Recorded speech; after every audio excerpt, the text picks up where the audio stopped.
Yep. Hello and welcome to the eSeniors GT3 Championship, which is at Misano, and it's the Porsche Cup today. Interesting weather. It's been raining all day, and we're racing at night. So, as we've had in the past, shall we say, problems with the cars that have traction control. These ones don't have traction control, so it's certainly going to well, make it interesting, shall we say. It's probably the best thing. And let's see where this takes us in relation to the race. I've got Jeremy with me again. Hello, everyone. Great pleasure to be here. I'm looking forward to this race. And then we'll go live to stream. We'll look at the table, and then we'll join the qualifying. So let's see where the table's up to. Who's the winners and losers, or likely to be the winners and losers? You can see there, Chris Bourne leading the table. Regardless of what happens today, Carlo cannot catch and pass Chris Bourne. So Chris Bourne still will be in first place at the end of the race today.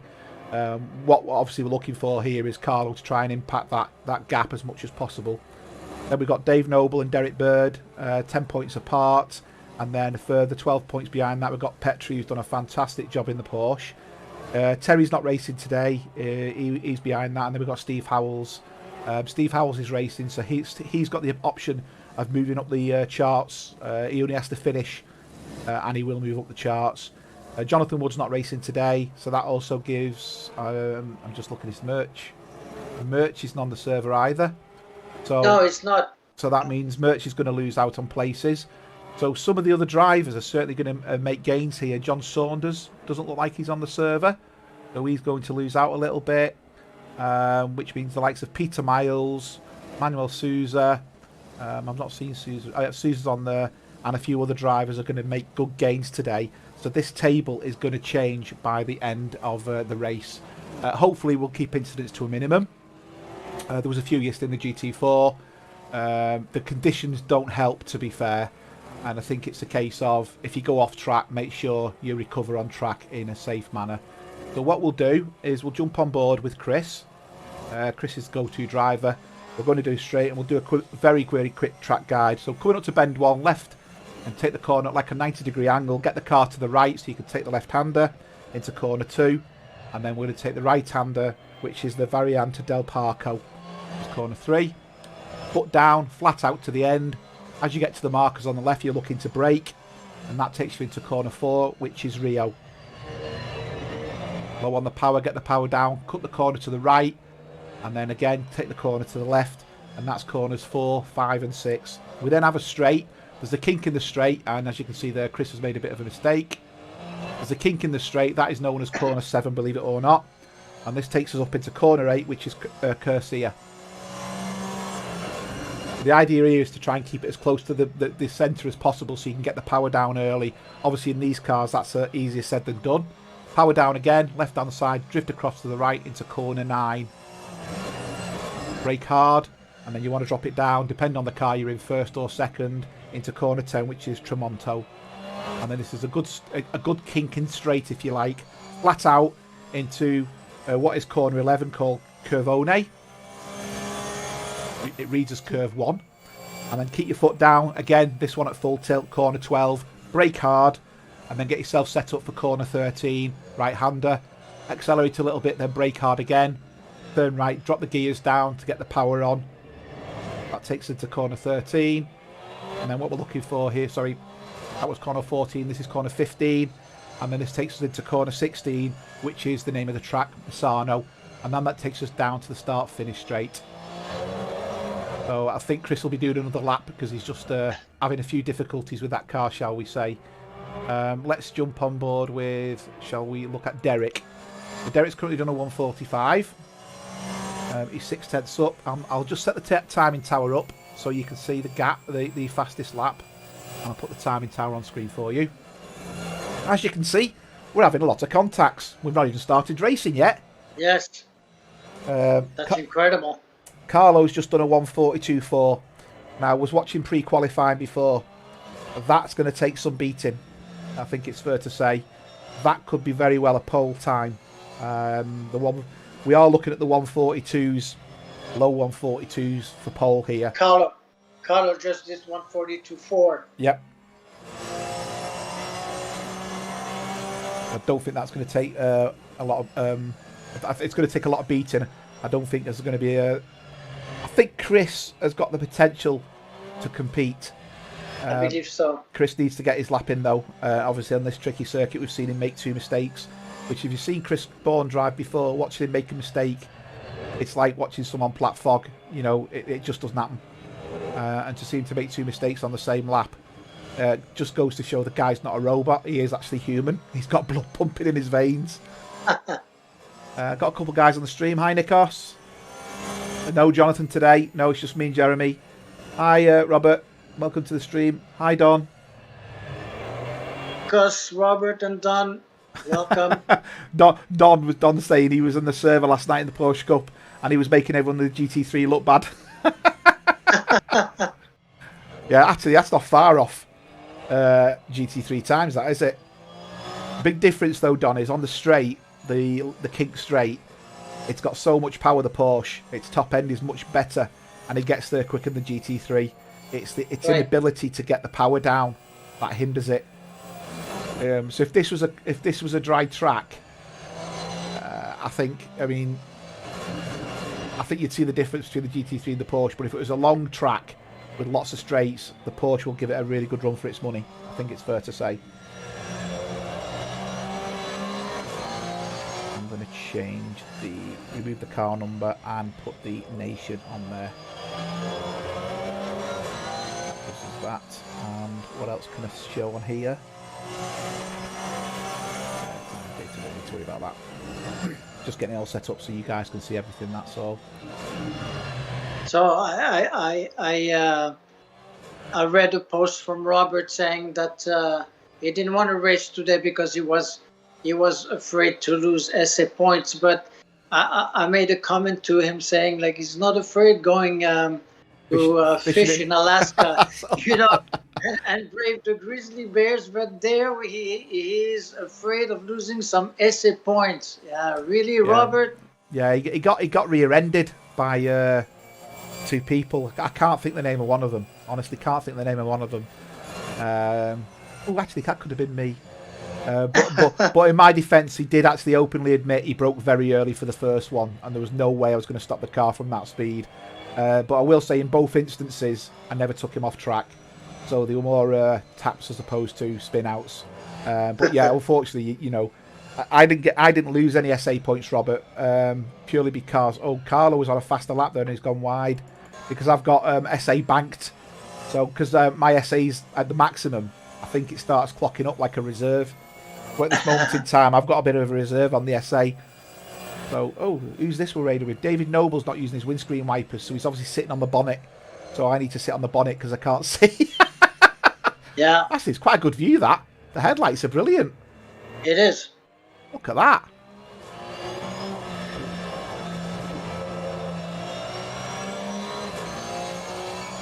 He was making time there, David Noble, as well.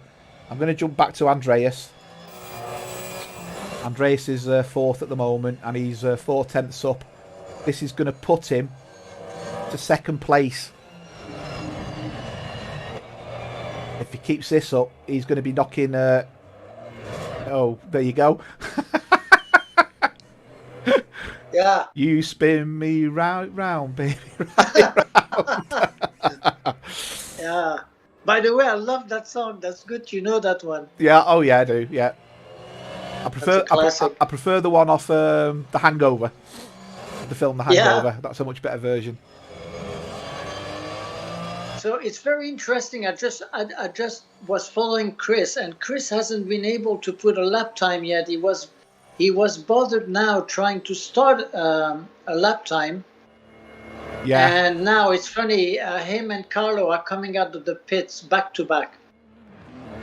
Yeah, I'm just on board with Chris Bourne now. Yes, he's just coming out, and he's I think he's behind PJ. You know, if he matches Carlo's time, those guys will be lapping 2 seconds faster than the rest of the field. Yeah, I think Nikos made a comment about that, didn't he, earlier in the chat in Discord, saying he'd be lapping him before the end of the race just because of his times alone. He said he could go into the pits, have a cup of coffee, come out and still beat Nikos. I think he said, oh, words that affect. If I've got that wrong, Nikos, my apologies, but you implied that sort of terminology anyway. I sound like just like dead or alive. Yeah. Dead or alive, that's right. The one. Yeah, that's it is right. Indeed. Yeah.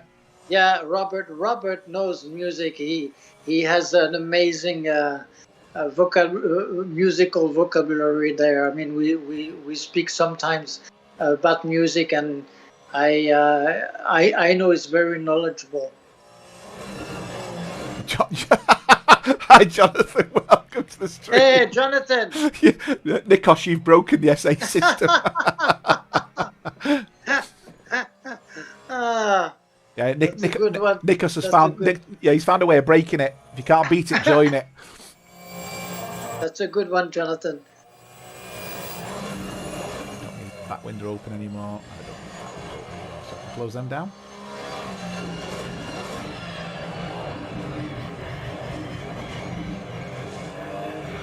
Yeah, you can see he's getting himself set up, Chris, isn't he?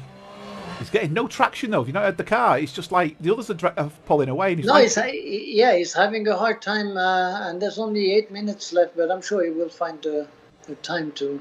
Well, actually, David Noble managed to close the gap a little bit. Yeah, he has. He's into a 1:44.0.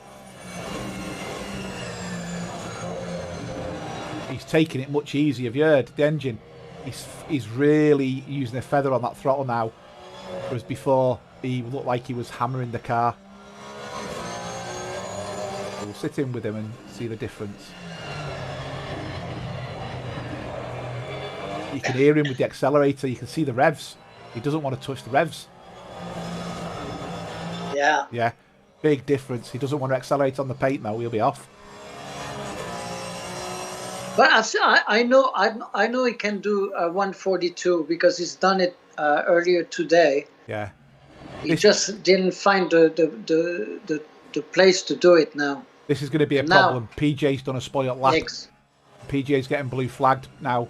I hope PJ doesn't hold him up, or he could give him a really good toe on the straight. PJ's pulling over, which is good of him. Yeah, that's very nice. Brilliant. Yeah.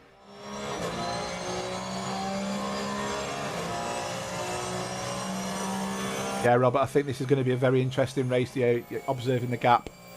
I think that's definitely going to be the case. He's braking very early this time, Chris. Did you see that? He broke before he left the corner. He just wants to get a lap in, I think. Yes, he does. Yeah, he got that round that corner, lovely. He's keeping it in high gear, so twitch, so the revs aren't the same. Yeah, he's keeping it in high gear so he can get the power down easier. This is a good lap, this. 138, 139, 141. He's in a 143 here. Yeah, 143 and a half. That's put him in second, but he's over a second behind Carlo. Yeah. Right, let's jump back down to Kev Anza, 8 tenths up. And he's 9 tenths up with a 148.5 at 5. This is going to put him into the 147s. This has got the potential of moving up. Oh, he spoilt his lap. He's gone wide. Let's jump on board with who else is doing well. Harrison. Harrison's really struggling by the looks of it. He's in the 153s at the moment, and he's only 4 tenths up. I'm going to hazard a guess he's not been practicing. Yeah. And actually, Jonathan would ask no 107% rule. Yeah, we're not going to apply that. Yeah, we to be honest, Jonathan, it was something we did. Me and Jeremy have actually spoken about. What we were trying to do in the early days is people who deliberately disregarded qualification. We contemplated not letting them race because they become almost stationary targets. And when you've got the fast guys who has the potential to come up behind them, it just didn't feel right.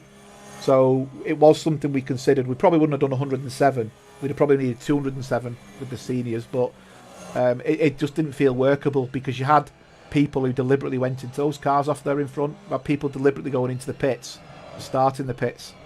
You know, it kind of does away with it. Harrison's done well. He's clawed up 6 seconds. It's still not going. He's still only going to be in the 146, but it's going to move him up into 10th place, 9th place. Sorry, 10th or 11th place, this one. He needs the front part of his lap to be quick.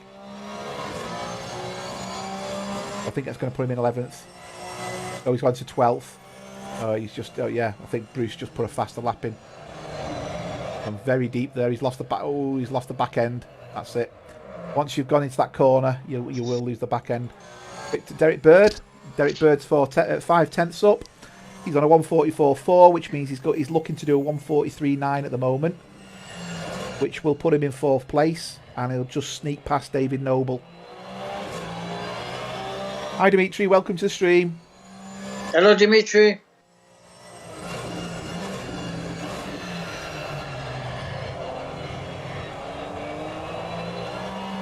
So he's 6 tenths up now. Oh, he's lost a little bit coming out of there. So he's still looking at a 143.9 as it stands.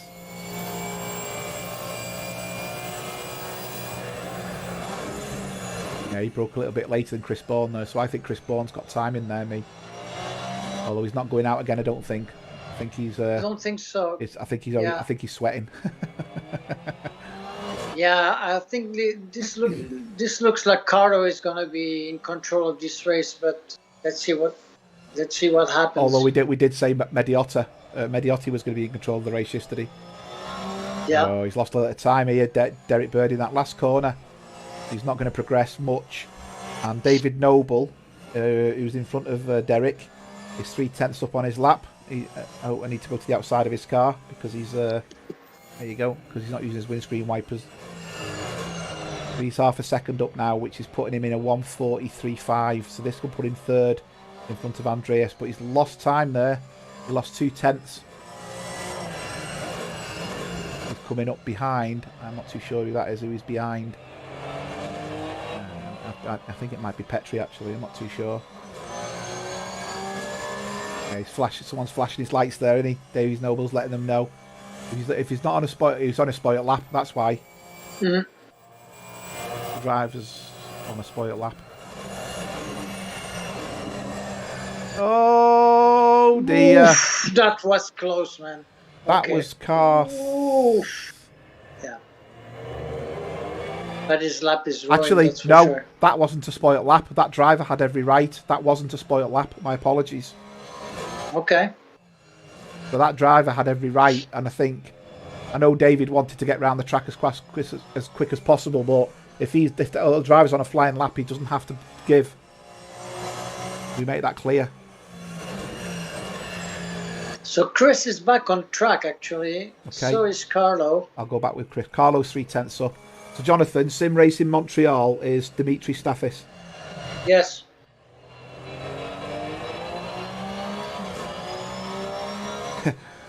Dimitri, you said you couldn't keep it on the GT4.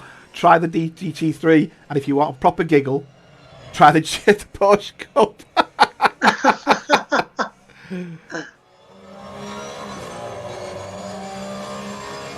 Carlo's he's up a 10th. I think Chris is going to go for a flyer, but he's not going to dent this at the moment. In fact, he's gone into the red, Chris. He's losing time. Jonathan, it's Dimitri Stathis. He raced in the GT4, Dimitri Stathis. Or Stathis, I don't know how you pronounce that surname, but it's S-T-A-T-H-I-S. Yes. I consider the cup will come to his senses. All I'll say, Dimitri, it's going to be far more entertaining watching it on YouTube than being on track. That's what we reckon, anyway. Right, so there's no one who can actually improve the lap times as we speak. Chris is back out again on his next. Oh, is Chris going to make another lap? Is he going to run out of time? 7, 6. He's not going to do it. So that's Chris's final lap. So the only person who can go better at the moment is Carlo.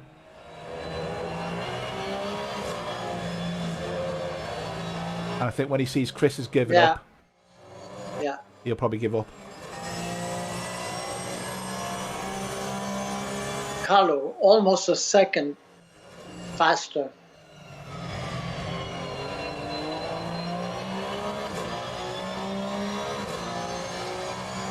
Nikos. There's nothing wrong with the GT4 brakes. Everyone else was stopping. it was just you seemed to struggle. Oh, Carlo's gone. He spun it. Oh boy, yeah, he did. Okay.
Which one?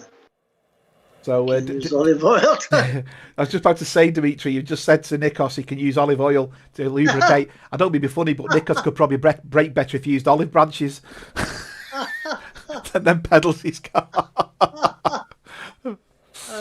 Dear. Okay, so quick grid walk while we can. So we got Carlo in car 268 is in pole. These drivers haven't put the lights on yet, so they're obviously on manual lights. Chris Bourne in the usual pink liveried Porsche. We've then got Andreas, who made a fantastic third place in the 300 Sweden liveried Porsche. We've then got Derek Bird in his usual gold colours. I can't really see the other colours because of it being night time. David Noble in the green. We've then got Terry Howard in car 201. Followed by Steve Howells and Melvin Garland in his usual white trim car. Then got PJ in gold and red Porsche. And then we've got Harrison, who's in the blue red Porsche. Behind them, we've got Neil Bywater in car 38. And we've got Billy Stewart in car 16. Then we've got car 60, Bruce Hopkins. And car 86, Kevin Torrance. We've then got Manuel Sousa in car 30. And we've got Peter Miles in car 65. And then following at the back, we've got Paul Moore in 215. And car 88 is Jeremy, which will leave to the pits shortly. Okay, so we'll go to Helicam view at the start of the grid. Hopefully all the car lights will come on. And then we can see the calamities of the start. Sounds a bit unfair, that, doesn't it? But that's how I see it. It's going to be calamities of the start. So a bit back to the chat while we can before we get going. Yeah, the Audi GT4 does have temperamental brakes. Don, they're only temperamental when Nikos is behind them. Everyone else seems to stop in them. Have you ever tried the Audi? Worst brakes in the game, Aris said about the real life cars and both GT3. Okay, fair comment. So it does beg the question, if you've got crap brakes, why'd you pick the car with the worst brakes? Hi Natty, welcome to the stream. Hello. Fair comment, Nikos, if that's what you say. You were driving, so we could only see the stream. Here they go. So Chris Bourne really needs a good start here. I don't think he's going to get it. I can just see Carlo scampering away here. There. And it's out, lights out, and away we go. So down to the first corner. Let's see where this takes us. So Chris has got the edge here. He's going to get the inside line, but Carlo's cutting the inside down. Now Carlo's got the line. That's good. So there's been a bit of a tap at the back. There's a car spinning right at the back of the grid there. Not that one, that's Jeremy. We've got a car there, which is Harrison. So Harrison spun out. He's had contact with Billy Stewart. There's two cars coming extremely close there. That's Petri, Vitala, and I'm just trying to work out who the other car was with them. And that was Kevin Torrance. They were very close.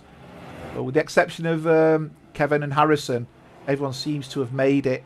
Now the tyres are cold. What we don't really want to see here is drivers going full throttle. I'm going to stick with this because there's a lot of cars here. And Chris Bourne is he's not necessarily keeping up with Carlo this early on. Contact there. So we have Petri has had contact with Kevin.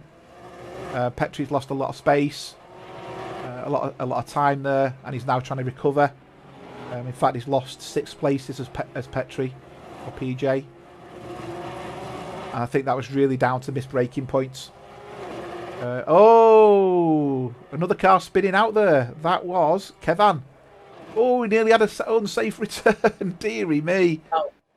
He wants to be careful driving backwards on the track. We know what that does, don't we, Jeremy? Right.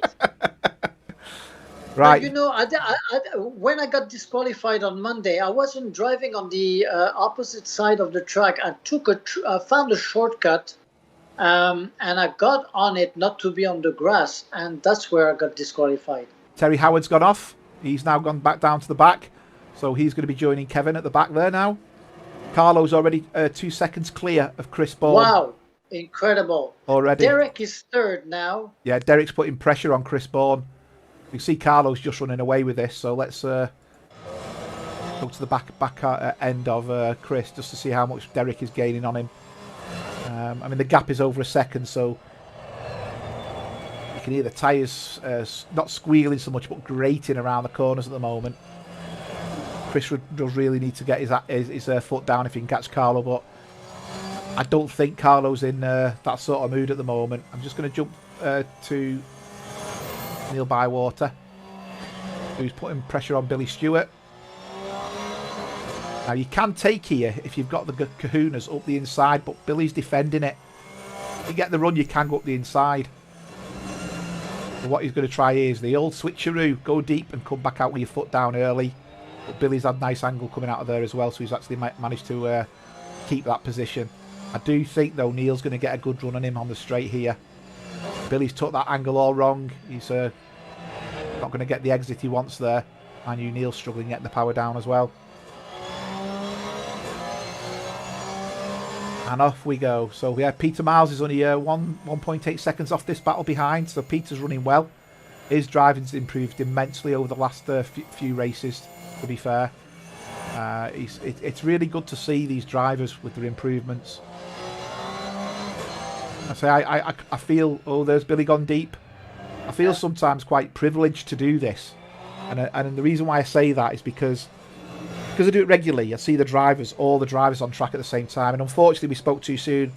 Paul Moore has gone off as well. He's been doing well as Peter. So a couple of good drivers there. And I think because I get to see it regularly, I'm going to have to change to the bonnet cam for David Noble because he's got his windscreen wipers on. I get to see all the drivers and see the ones who are improving, and you do genuinely get to see it. So I think last season the big improver was Mr. Souza. Oh, and there's Andreas has gone off. Oh, that was close. That was very close. But that means David Noble's managed to take Andreas, and Andreas has now lost a place. So it just goes to show there's just no traction on there at the moment. And Neil's still putting pressure on Billy here, but he's not made it past. PJ's putting pressure on Bruce Hopkins, 2 places behind. So I do feel there's going to be a change coming up in a minute. PJ's past Bruce Hopkins, actually, just as I said that. He must have got an exceptional drive out of a corner. You must be careful, Billy, there. He was getting a bit too close to the inside. That will just spin the back end round in the Porsche. Oh, Harrison's joined the chat. Destroy the first corner. We saw contact. We didn't see the contact per se, but it registered contact between yourself and Kevin. So I presume, Harrison, you either got hit or from the side or whatever. Been a bit of another contact here. Sousa and Howard. Let's just see what happened there. Because from what I gather, Howard was trying to catch and Sousa was running well. So Sousa out of trouble. Nothing going on at all.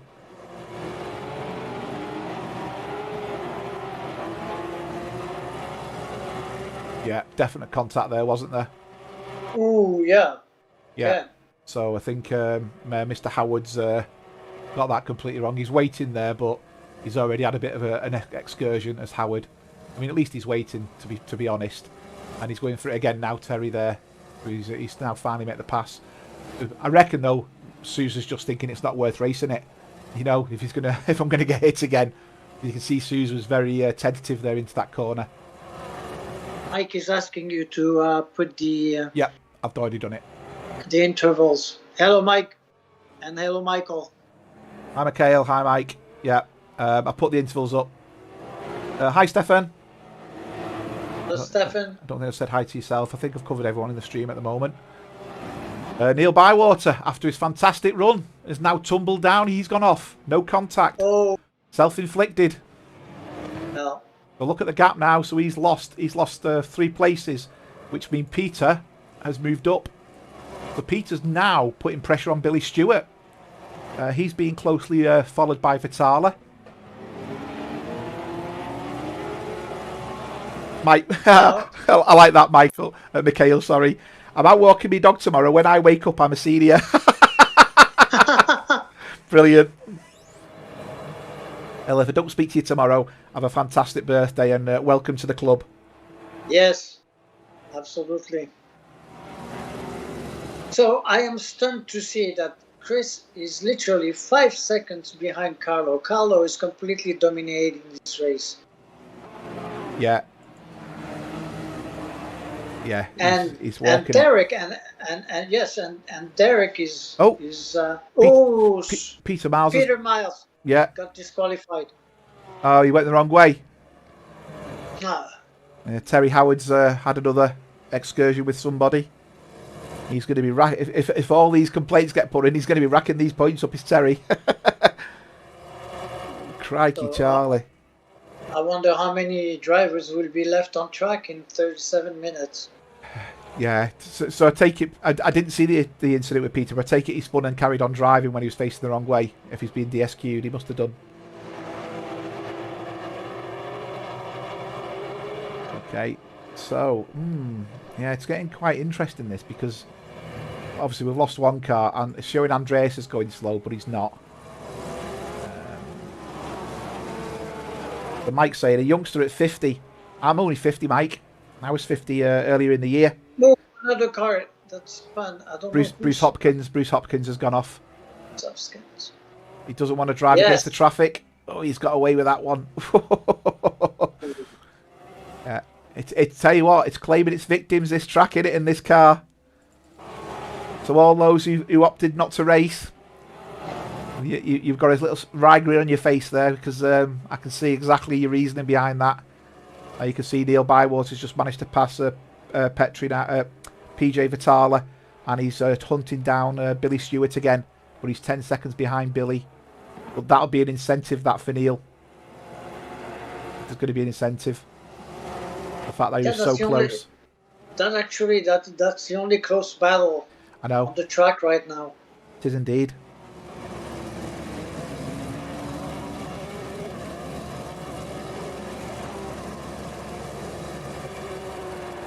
He's look at the speed difference. Much quicker coming out the corners, Neil, isn't he? Sousa's gone off. Luckily, he's not gone the wrong way. That's now put him towards the back.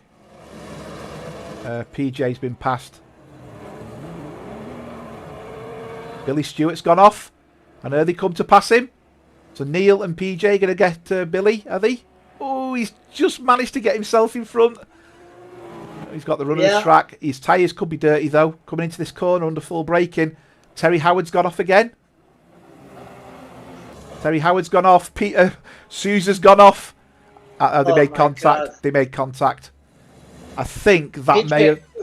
Oh, man, that was so close I know. Between PJ and Billy Stewart. We've now got... And now, Neil, 3 cars almost side by side. Howard's gone off. So Howard went off, and Howard, he's done an 8 unsafe rejoin right in front of a flying car. Oh dear. Oh, that's. I think that's. Well. I'm not. Well. That's very, very unfortunate. That we're losing drivers left, right, and centre now as a result of the incidents. Sorry, Robert. Technical issue there. Oh, dear. What I can tell you is Terry come down the straight, spun, and then started to rejoin as Sousa was flying down the straight, and Sousa's basically hit him at full tilt, and Terry spun round multiple times in the middle of the track. Sorry about that. Yeah, you're right. You can still see it's not corrected itself either. Just let me get rid of that. There you go. The excitement of the game's completely killed it. We'll get there. O'Neill is now making headway. He's managed to pass Billy. But Billy, I thought Billy was going for the inside there. Chris Bourne's now 8 seconds down. So these guys are catching Steve Howells, although he is 12 seconds ahead. Oh, there's 3 cars there. They're still having a go. They're still having a go. They're still fighting. So Billy's the car in the middle, in the white one. And we've got Yes. Neil at the front, and we've got PJ behind.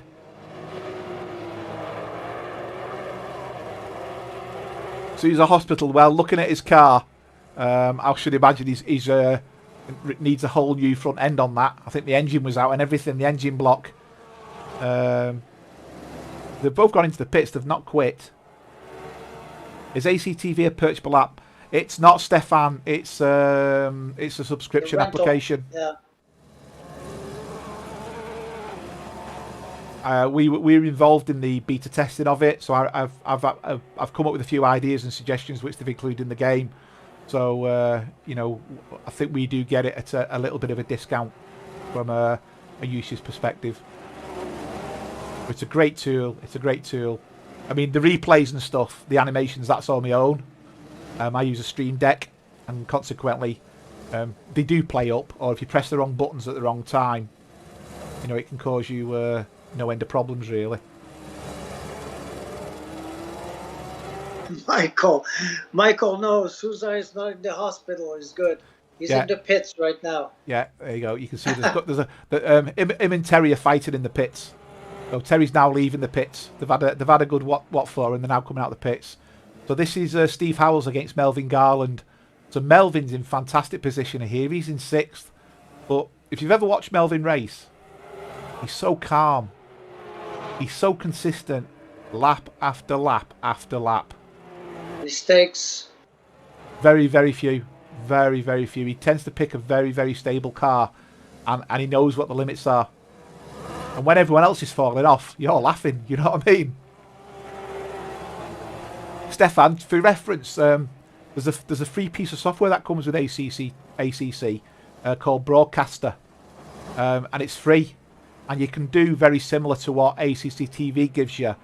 But you don't have the same control as what ACCT gives you. So you can still change the car. You can still change the cameras and stuff. It works really well. But you don't have the flexibility and can see the same information I can see. What QNOS should have done was carry on developing it.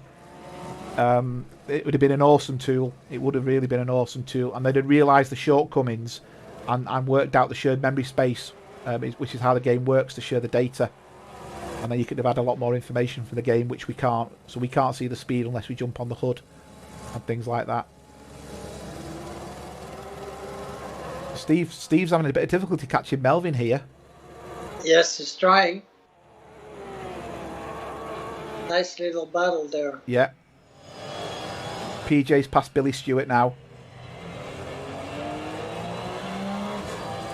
Kevin's gone off behind Billy. That was 6 seconds behind them. Ooh, and Billy Stewart is, yeah. Yeah.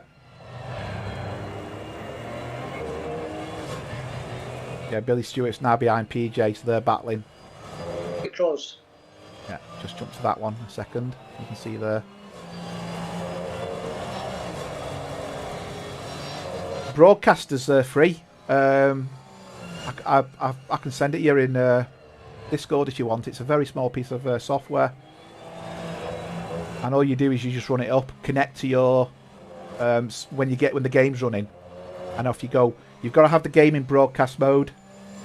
So what that means is join with pit lane, and when you click on drive, press F2 4 times, and you'll see a menu option. So Steve Howells has managed to pass Melvin. Just. Oh, contact! That's I do believe that could have been Melvin's fault there. Just looking at the gap on the car. I'm not. It looked, from that perspective, it looked like either Steve Howells had come across on Melvin, or Melvin had moved ever so slightly right. I can't really tell. The fact that it's dark doesn't really help. So that'll be an interesting one to see what gets logged. Now, I'm sure that Porsche will have been damaged. Neil Bywater's gone off again. He must be careful going against the traffic here. He's got it back on track. He's managed to recover. He's lost 2 places. All that hard work he's done, he's lost. Wow. Having a bit of a nightmare is Mr. Bywater there. This was the battle we were with initially.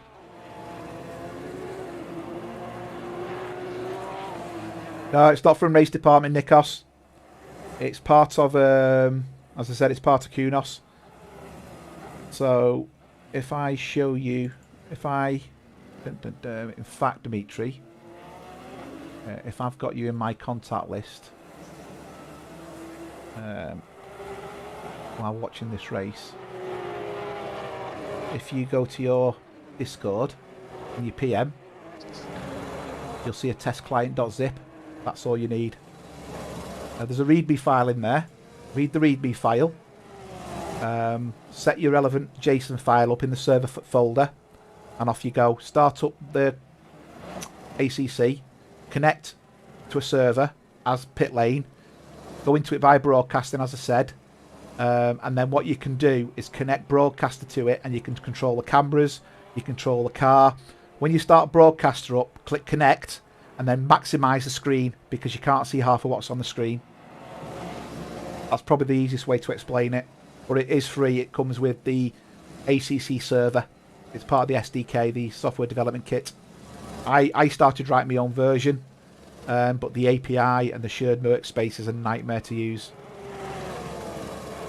I could get it to connect, get all the cars, but sorry, Carlo, yeah, let's jump forward. Yeah, Carlo now 10 laps, 10 seconds ahead. Yeah. He's literally putting a second a lap, and he had that gap during quali, and he has the pace in race as well. Yeah. So there's Carlo in pole. He's doing really well. Behind we've got Chris Bourne. Chris Bourne's now opened the gap up between him and Derek. That was looking a bit close earlier. Yeah. There's now a 4-second gap between them two. Derek is 12 seconds ahead of David Noble behind. And then we've got behind David Noble, we've got Andreas Pettersson. And then behind Andreas Pettersson, we've got Melvin and the battle with Steve Howells. Yeah, which is the only battle on the on the track right now. We've got PJ Vitale, who's making good headway. He's currently in 8th position. We've got Billy Stewart. They were battling earlier on, but PJ's made it past. Neil Bywater has basically... Oh, a car's just got off. Kevan's just hit the barrier. Oof. Oh, in fact, no, it was Terry. It was Neil Bywater's lapping Terry. So Terry's gone into the barrier after a pit stop again. So he's really not enjoying this track, is Terry, at the moment. So Kevin's still going. Paul Moore is keeping it on track. His car's still looking relatively decent. And Melvin just spun. On his own accord. Went past. Yeah, yeah. It's not showing any contact, so that was on his own accord. There was no contact. There was no contact. Let's have a quick replay of that then. Let's see that replay. I'll get the replay up this time. There you go. Where's it gone? Hold on a minute. It's not working. There we go. Well, I'm having the proper gremlins today. Oh yeah, back end went proper, didn't it? Yeah. Oh well, that was unforced. There's us praising Melvin for his consistent driving, and then commentators curse. Thing is, though, look at the gap difference between him and the next car. He's not even looked past. There's no one near him behind. We were up to Bruce Hopkins. Paul Moore's car was nice and red. So Bruce is currently in 13th, and then we've got Sousa who's running again after his... I think he's a lap down, Sousa.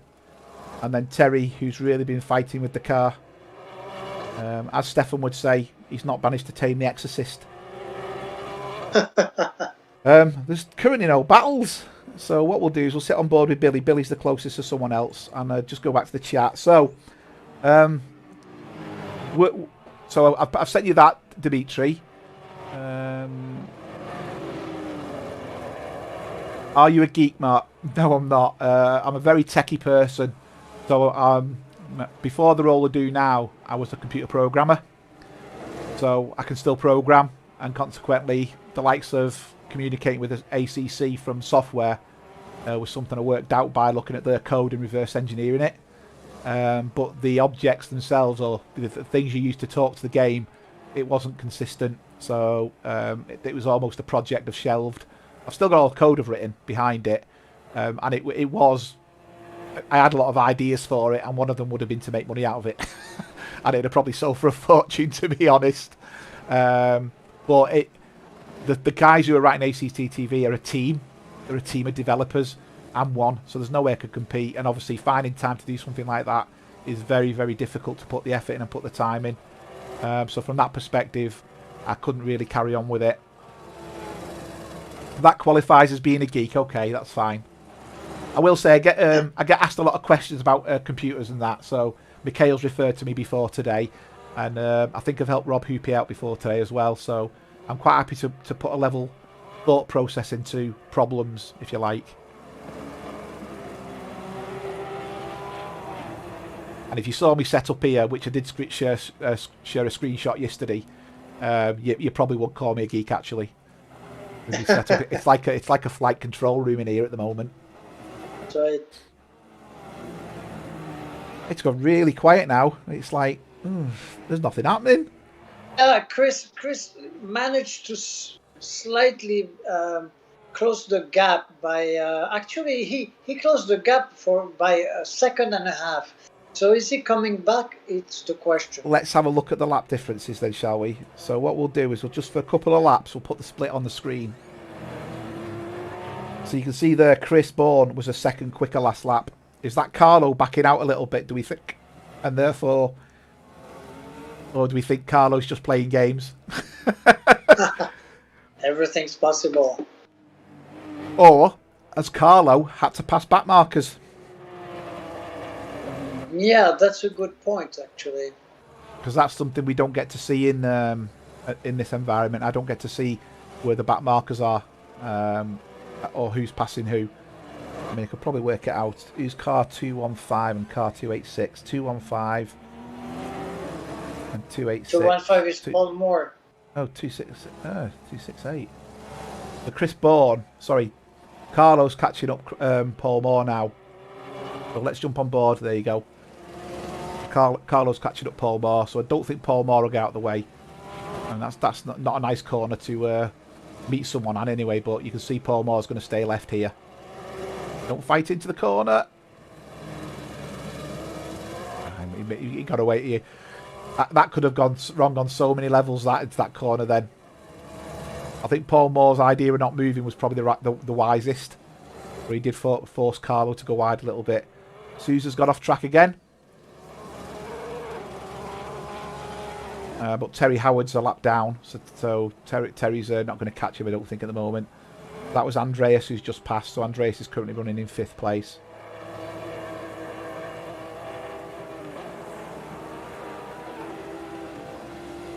But yeah, it's gone really quiet. So we need to think about driver of the day at some point. Now, when we did the GT4 one yesterday, we didn't see something on track, which I'll make you aware of. We awarded it to Alessandro Mediotti. And we did that because his drive was faultless and flawless. What we didn't see is that back markers caused a problem. Oh, Manuel Sousa, he's just kept it. That could have gone so wrong. What we didn't see was the back markers start getting in the way. And one of the back markers called Mediotti to go wide. And Chris Bourne, whoa, that was a proper spin. And Chris Bourne could have... Who was that? Yeah. Chris Bourne could have passed him. And Chris Bourne let him back on because he was being a gentleman. Now, if I'd have known that yesterday, Chris Bourne would have got driver of the day. Purely because of his gentleman antics there. So we didn't do that yesterday because we didn't know about it. So I just thought I'd make people aware that, you know, we award it based on what we see. What we can't see, we can't, you know... take notes of. So for example, when I think it was Andrea won or wherever it was, we didn't see incidents earlier on this track. That meant he perhaps didn't deserve it. I don't know. So we can only do it on face value, and I want people to realise that. But just back to the chat. We have a new battle now. I mean, looks like PJ is right behind Neil Bywater. Oh, yeah. Who's that? Who's just gone off? That was Kevin again. Who's just gone wide, isn't it? Oh, PJ's gone off. Just oh, he's kept it. He's just kept it. Incredible. I just saw the front end going to the left. Back to the chat, Mike. One app I thought I would be good is to create a spreadsheet of multiple setup cross tracks for the same car. There is an app for that, I believe. I think that's on Race Department.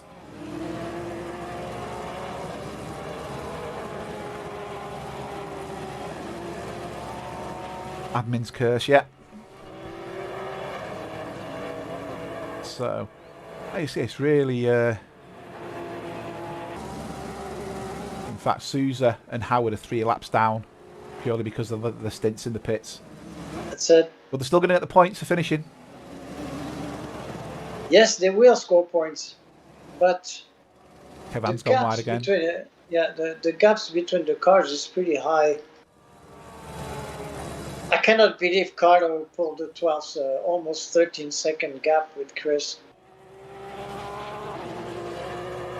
Yeah, he's walking away with it, isn't he? Completely. But Derek managed to stay there in the race with 3rd place. I mean, maybe he can do something towards the end of the race. We'll see. He's behind. PJ's behind Neil. So is that... PJ's looking quite racy, actually. I'm going to switch to the dashboard cam of PJ, because he's looking a bit racy. I know he's not going to catch him immediately. I think he's going to catch Neil up here. Sorry, PJ. No, Neil with Billy Stewart. Billy Stewart's in front. I think Neil's going to catch Billy Stewart up here.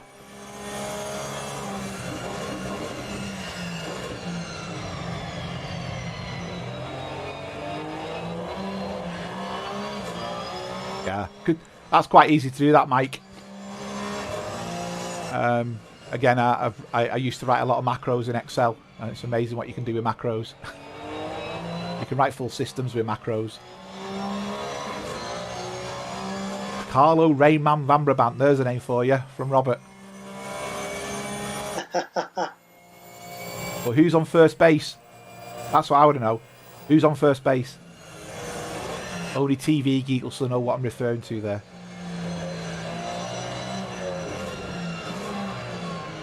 Oh, there you go. He's got him. He's passed him. Billy went wide.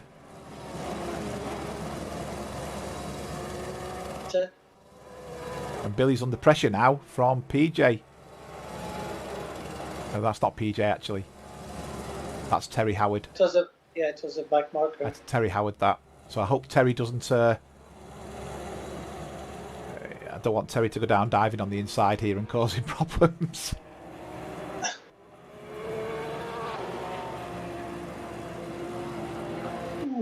That was close. Well, they're side by side now. Yeah. So go on, Mike. What ancient programming skills are they? What language? We'll go full geek. To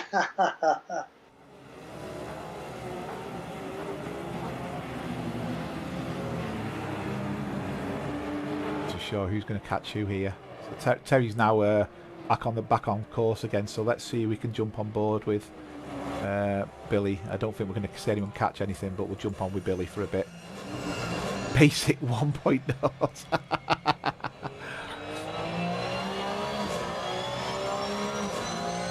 Cobalt, yeah, I've done Cobalt, CICS Cobalt, Reality Cobalt, quite a few different ones. Advanced Cobalt, which was a PC version. Yeah, a NoSQL. I actually do SQL at the moment in my current role. Spectrum Basic back in the 80s.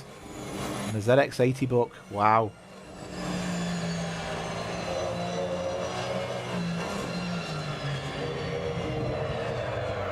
Oh, and he's gone round. Billy Stewart's gone round. Is PJ going to catch him here? Yes, he is. PJ's struggling as well. Yeah, he's made it. PJ's made it past Billy Stewart there. Billy's not giving up. I think we're going to see this battle reawakening again. Pascal and Fortran. Wow. Jet Set Willie. What a game. Manic Miner.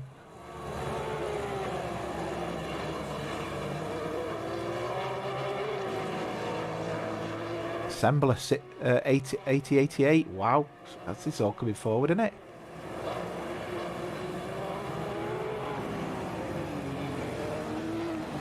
I bet you I've got the most obscure one. It's called Memphis 4000. I worked that one out.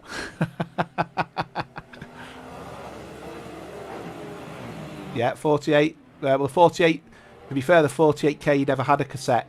That was the first 128, which was owned by Amstrad. The 48K, you had to plug a cassette into it. Sorry, Nikos. Commodore PET, yeah. Another Commodore PET, well. Yeah, Seniors Geek Chat. There we go. Let's rule. So, question for you. What was the music in Jet Set Willie? There you go, Jonathan. Everyone's sitting there now going, what used to go like beep, beep, beep, beep, beep. I'll give you a clue. If I'll give the song after this. TRS-80 with cassette Tandy. And, oh, wow. And you adjust the volume. Yeah, you had to do that on the Commodore. Nah, the Spectrum started with 16K, Stefan. So 48K, yeah, you got a RAM pack for it.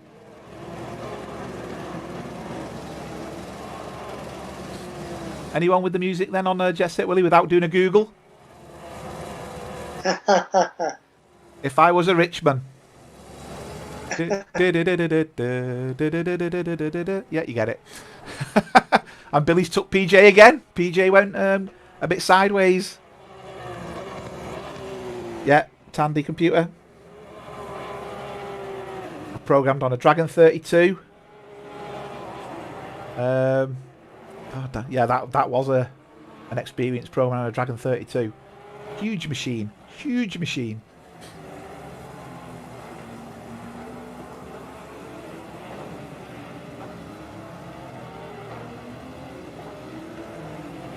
So the gap now is 18 seconds. Incredible. Play trumpet now.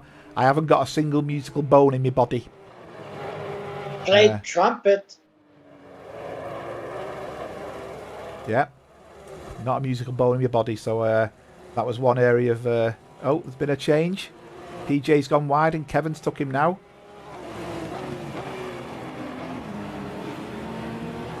No, Nikos, what happened was... hold on, so let's do back to Mike. I purchased a second IBM PC in Canada, cost $4,000 for 748K of RAM. Wow. Robert saying, Wang. Yeah, I remember Wang. Nikos Sinclair had the Amstrad, if I remember.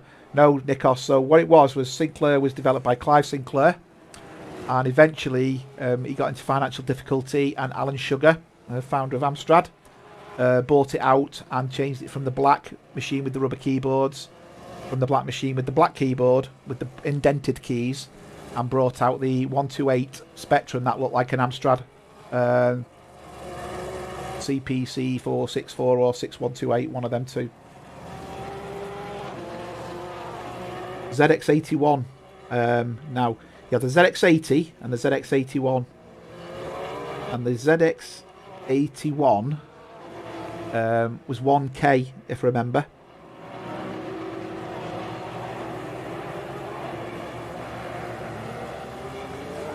No, he had no recordable meter at all. I don't mean to be funny, Jonathan, with that sort of memory, you could probably write the game and play it in the same day.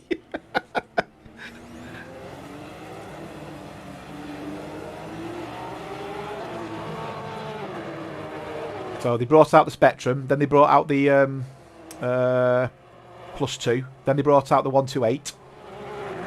And I think they brought out a 128 plus 2, but by that point it had gone. Punch cards, I remember them. I used to use Pico cassettes, and I used to use 8-inch floppy disks rather than 5 1/4. 8-inch floppy disks. Tell you what, they made fantastic frisbees. Huge things they were, absolutely huge. And Stefan invented the internet. Good on you.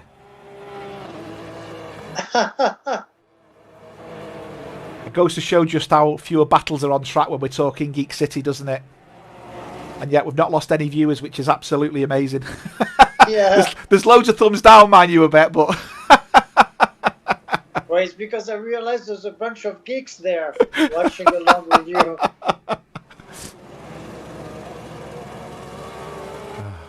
Brilliant. Hey, you know what? When we're that old and we can still reminisce, that's a really good sign. Yeah, Commodore 64 was brilliant. And then I went from a Spectrum. I did have a Commodore 64, but it wasn't mine. It was a friend who had lent it me indefinitely because he didn't like it. And then I went down the Amiga route. Commodore Amiga. Now that was a machine.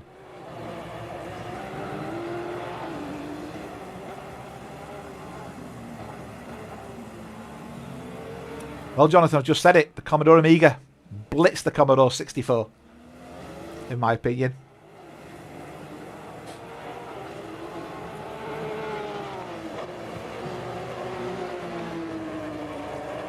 And then Commodore got really cocky and spoilt it all and ruined it all. It's such a sad story, actually, if you read the Commodore story.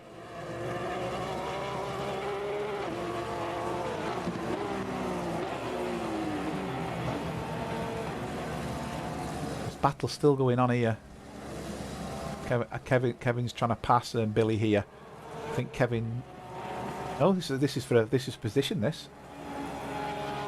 So I wonder if Carlo with the Porsche Cup is sending a message to this coming Sunday's race here. He has such a command on the rain and at night. I think it could be very interesting to watch the race Sunday with Group 1. I think there's a big difference though, isn't there? I mean, what Carlo's showing here is that his car control is exemplary without traction control. I think when we get back to the cars with traction control, the playing field will be levelled off again. I personally think that, because you're going to have Chris, you're going to have Andreas, yes, you're going to have definitely. Peter, and all of a sudden you're going from one quick driver to 4 quick drivers. Yeah. So now we have Neil right behind Melvin. Yeah, and that's where we're with Neil Bywater at the moment. So, question from Mike was, do the tyres degrade late on? In actual fact, Mike, the feeling, and I agree with this, was the tyres go off, then come back very aggressively, and you can push like hell towards the end. That's how I felt it. Hi, John. Not seen you in the stream before. Kickoff.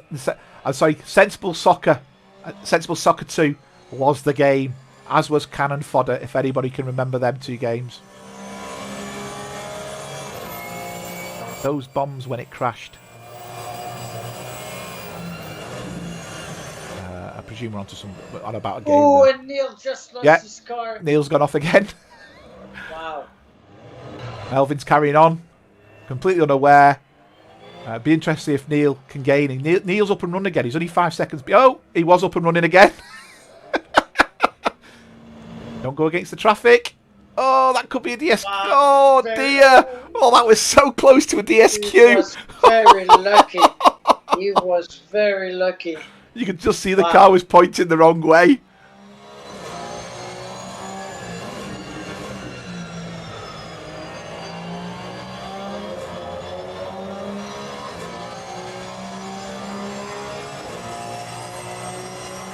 Oof. Right, we've got 4 minutes. Billy Stewart's gone off track again. He's getting himself back on. We are down to 15 cars, and there's been a spin. Yes, Carlo is off. Billy Stewart disqualified. Yeah, Carlo's off. Carlo's off. Carlo's off. He is. He is, yeah. Incredible. But he has the huge lead. Yeah, but he's hit the barrier. If he's Did he? Yeah, let's see if I can do a replay on that. I'm sure he hit the barrier. 4 minutes before the end of the race. Yeah, I think he's hit the barrier. He looks like, I think, yeah, his engine weren't running. He's had to get his engine running again.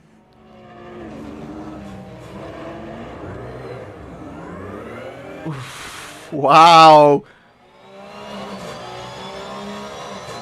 So he is only human after all. There's me bigging him up, saying he's controlling the traction control car. Incredible. And now he only has a 4-second lead. Yeah. Now, if Chris is aware of that, Chris could be good. By 3 minutes to go. That's a big ask, isn't it? I'm not too sure, Nikos. We can't see that.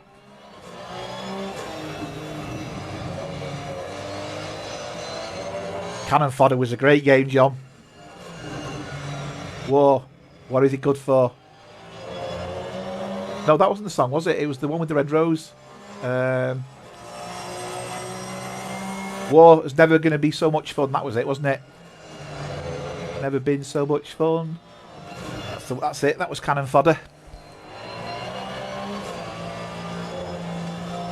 Yeah, Eric, and you've just missed Carlo had nearly a 20-second lead and has just spun. And that's to give Chris Bourne the ability to catch back up. So Carlo can make mistakes. But he managed to gain a full second just now. Yeah. Yeah. He's back on. He's back up. Yeah, he is. Yeah, you're right, Stefan. If you're using manual starter and you hit a barrier, the car will cut out. And that obviously takes a couple of seconds to get back going again, because you've got to do the start, the ignition and the starter. Yeah, me too, John. I also can run it on the Amiga emulator.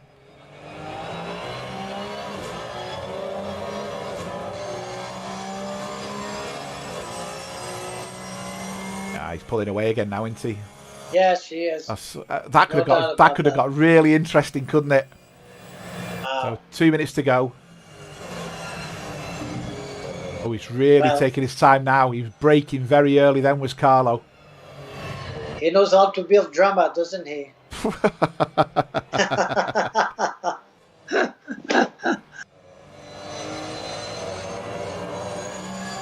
But Derek now is very close to Chris. Yeah, 1.5 seconds.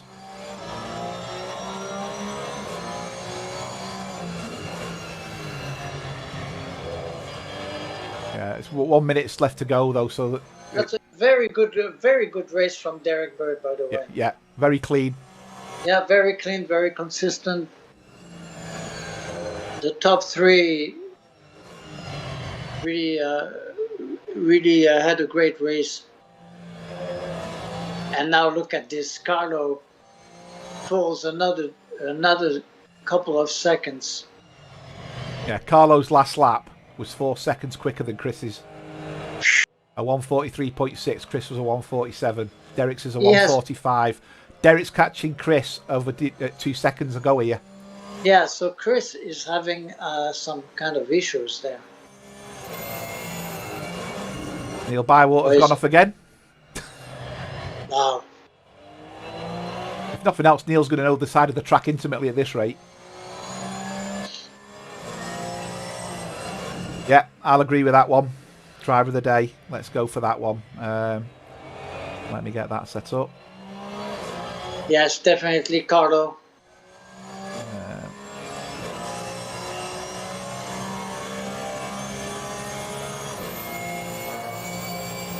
And let's see if I can spell his name right this time.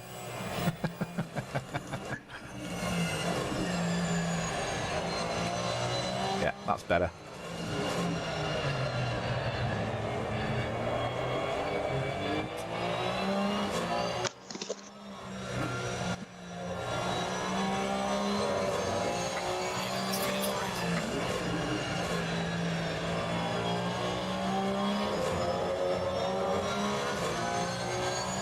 Carlo. Yeah, so we'll go for Carlo, driver of the day. Very nice. Yes. Well done, Carlo. Faultless. I would say faultless, but you did spin towards the very end, which made it extremely exciting. But well done on a fantastic race there. Very, very consistent across the whole race. Absolutely.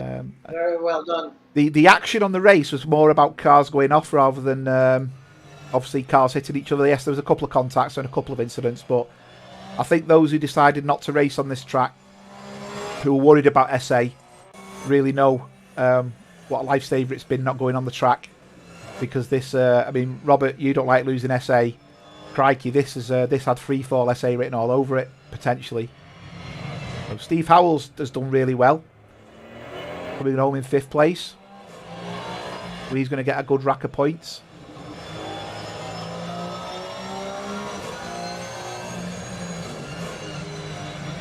And then behind that, we've got Andreas.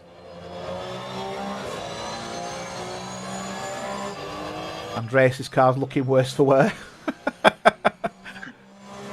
But he still made a 6th place there. Yes, he did. That's well done. So thank you very much, everybody. You know, I can't control the action, but I will say thanks for the chat and the banter about the you know, the techie stuff. That was really interesting. So I'll wish you a good day, and we'll catch up again. I'll be racing on Saturday. I'm not streaming tomorrow. I believe Jonathan and Jeremy is. And do you want to say your goodbyes, Jeremy? Goodbye, everyone. Have a good evening, a good rest of the day. Bye all. Take care. Bye-bye.